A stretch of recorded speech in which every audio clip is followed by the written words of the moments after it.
Hello, children. Can you believe it's the end of another day? Oh my goodness, these days are just flying by.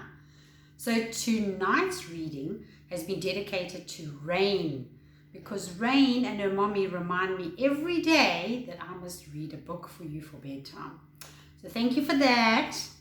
Okay, so this one's called Bear's Bad Mood by John Prater. Okay, let's have a look. It was like any other day in Bear's home. Mum was singing along with the radio. Dad was noisily washing up the dishes. He made lots of bubbles as he clattered the pots and pans around. Bear's two little sisters were in the living room. They were arguing about who made all the mess. Everything was just the same as usual, except for Bear. He was lying on his bed, feeling very cross.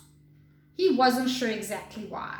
He just didn't feel like doing anything at all today. I wonder why. It had all started when Dad had come into his room early that morning. He was pretending to be an alarm clock and was banging a pan with a spoon, shouting, "Wakey, wakey, wakey, wakey."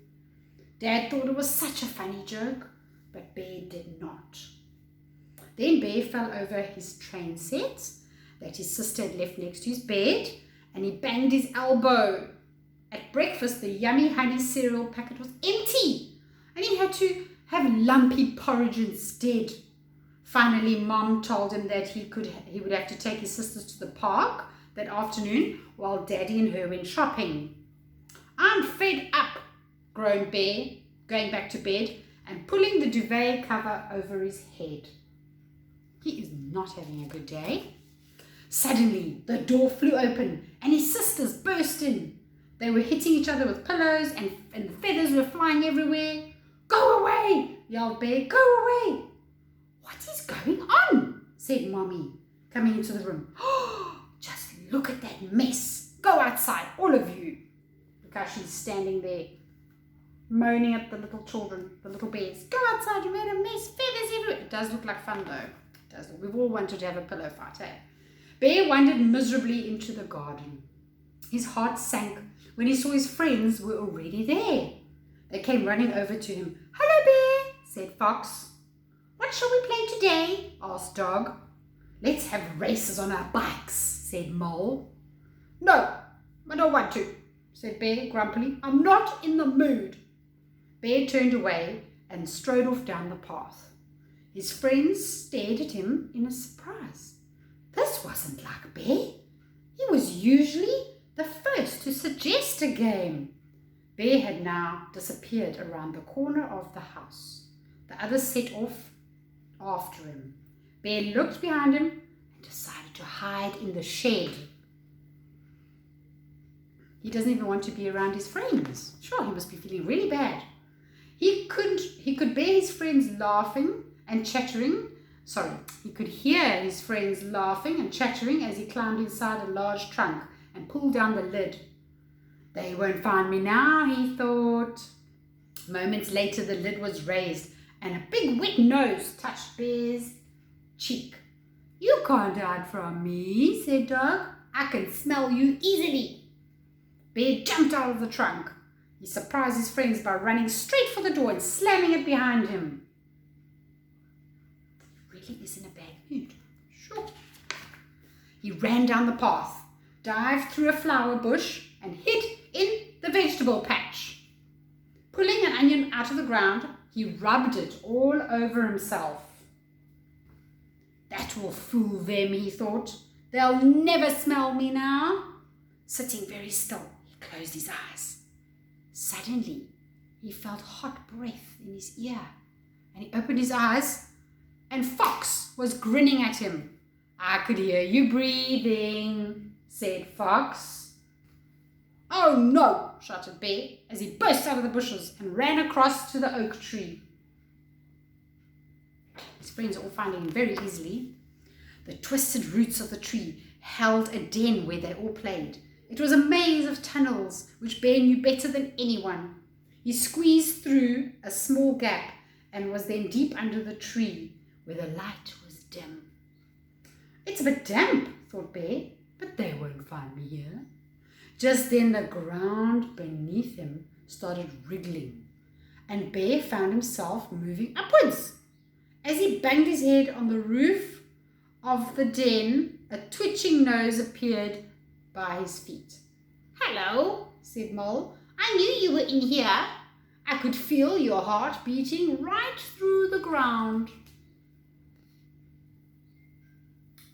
So the dog sniffed him, and the fox felt him breathing, heard him breathing, and the mole felt his heartbeat. Bear was running out of hiding places. He wriggled out of the tree and ran back to the house. "I'll disguise myself so no one will recognize me." He ran into his sister's room. "These are just what I need," growled Bear. Bear crept outside in his disguise and sat in the swing. Everything was quiet. Then he heard muffled snorts and giggles behind him. He turned around to see his friends rolling with laughter. "You look so silly, Bear," they howled. They think his little disguise is very amusing. "Right," snarled Bear, throwing off his hat and glasses. "Perhaps I can't hide from you, but I can go somewhere you can't follow." He began climbing the giant oak tree. Bear was quite right. No one else could climb like him. He clambered up until he was swaying in the warm breeze amongst the high branches. Far below, his friends looked up until their necks ached, and Bear looked down happily at them. He's like, "No, no, no, no, you can't catch me." I'm sure that's what he's thinking. "At last," sighed Bear, shutting his eyes, "there is no one to annoy me." But now Bear had forgotten why he wanted to get away from his friends in the first place. In fact, he's been so busy running and hiding that he couldn't remember the reason for his bad mood. "I think I might go and play after all," said Bear. He opened his eyes and found it was no longer bright and sunny. A huge dark cloud loomed over the tree, and the breeze was quickly becoming a gusty wind. "Oh," thought Bear, "I'd better climb down." But the whole tree was swaying backwards and forwards with such a force that Bear could not reach the branch below him. Plop! A large drop of water fell on his nose as the first drops of rain pattered down. A few seconds later, Bear was soaked to the skin. He was very frightened as he dangled helplessly in the storm. He dangled in the storm from the trees, from the branch. Oh, it's not going well for him now. Crash!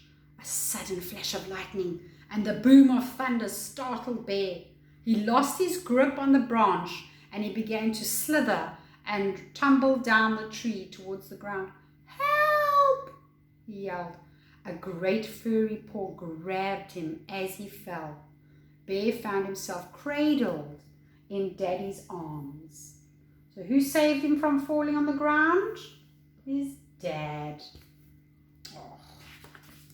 Bear's friends had fetched his dad when they saw that he was stuck in the tree. Dad had climbed halfway up the tree and caught Bear as he fell. "You silly boy," said Dad as they clambered down. "What were you doing up on that tree anyway?"